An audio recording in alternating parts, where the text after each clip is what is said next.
వెనక్కి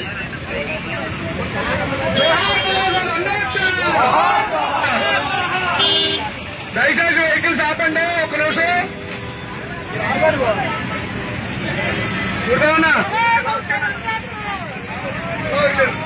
నర్సీపట్నం నియోజకవర్గంలో దళిత మహిళలు దళితులు అందరూ కలిపి ముక్తకంఠంగా మేమందరం ఈ రోజు నర్సీపట్నం ఎన్టీఆర్ స్టేడియం నుంచి మరి మేము రాజపల్లి వెళ్లి జగన్మోహన్ రెడ్డి గారిని అడ్డుకోవడానికి సిద్ధంగా ఉన్నాము. మరి జగన్మోహన్ రెడ్డి గారు మెడికల్ కాలేజ్ చూపించడానికి వస్తున్నారు, ఓకే. కానీ ఆనాడు ఉన్నటువంటి కరోనాలో కష్టపడి పనిచేసినటువంటి ప్రాణాలు తెగించి కష్టపడి పనిచేసినటువంటి డాక్టర్ సుధాకర్ గారు, ఆయన కూడా దళితుడు, N95 మాస్క్ అడిగినందుకు ఆయన నిర్దాక్షిణ్యంగా సస్పెండ్ చేసి ఆయనకి రాంగ్ ట్రీట్మెంట్ ఇచ్చి మెంటలోడ్ గా సృష్టించి విశాఖ నడివీధుల్లో ఈడ్చి కొట్టించి ఆయనకి గుండెపోటు రప్పించి చంపేశారు మరి ఆనాటి వైసీపీ ప్రభుత్వం. దీనికి ముఖ్య కారకులు ఎవరు అంటే ఆనాటి నర్సీపట్నం మాజీ ఎమ్మెల్యే ఉన్నటువంటి పెట్ల ఉమాశంకర్ గణేష్ గారు ఆ దారుణాన్ని ఒడిగట్టారు. మరి ఈనాడు లేనిపోయిన మెడికల్ కాలేజీని చూపిస్తూ వర్చువల్ గా నర్సీపట్నంలోనే శంకుస్థాపన జరిపించి దళిత సోదరులందరూ కనువిప్పు చేసుకోవాలని మరి జగన్మోహన్ రెడ్డి మీరు కూడా ప్రశ్నించాలి. ఏవయ్యా మరి మా దళితులు చంపేస్తున్నా కదా, మేము వెనకతలు ఉంటున్నాం, మమ్మల్ని చూసైనా సరే వాచ్ చేయాలి కదా అని చెప్పేసి మీరు కూడా అడగాల్సిన అవసరం ఉంది. కాబట్టి మరి నేను ఈ రోజు ఇక్కడ నర్సీపట్నం నుంచి జగన్మోహన్ రెడ్డి గారు నర్సీపట్నం రావడాన్ని మేము ఖండిస్తున్నాం.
దయచేసి వెహికల్స్ ఆపండి. ఒక నిమిషం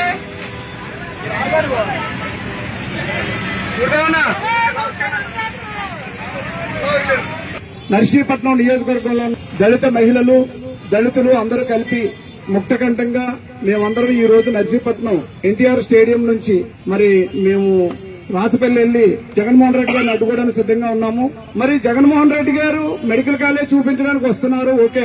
కానీ ఆనాడు ఉన్నటువంటి కరోనాలో కష్టపడి పనిచేసినటువంటి ప్రాణాలు తెగించి కష్టపడి పనిచేసినటువంటి డాక్టర్ సుధాకర్ గారు, ఆయన కూడా దళితుడు, N95 మాస్క్ అడిగినందుకు ఆయన నిర్దాక్షిణ్యంగా సస్పెండ్ చేసి ఆయనకి రాంగ్ ట్రీట్మెంట్ ఇచ్చి మెంటలోడ్ గా సృష్టించి విశాఖ నడివీధుల్లో ఈడ్చి కొట్టించి ఆయనకి గుండెపోటు రప్పించి చంపేశారు మరి ఆనాటి వైసీపీ ప్రభుత్వం. దీనికి ముఖ్య కారకులు ఎవరు అంటే ఆనాటి నర్సీపట్నం మాజీ ఎమ్మెల్యే ఉన్నటువంటి పెట్ల ఉమాశంకర్ గణేష్ గారు ఆ దారుణాన్ని ఒడిగట్టారు.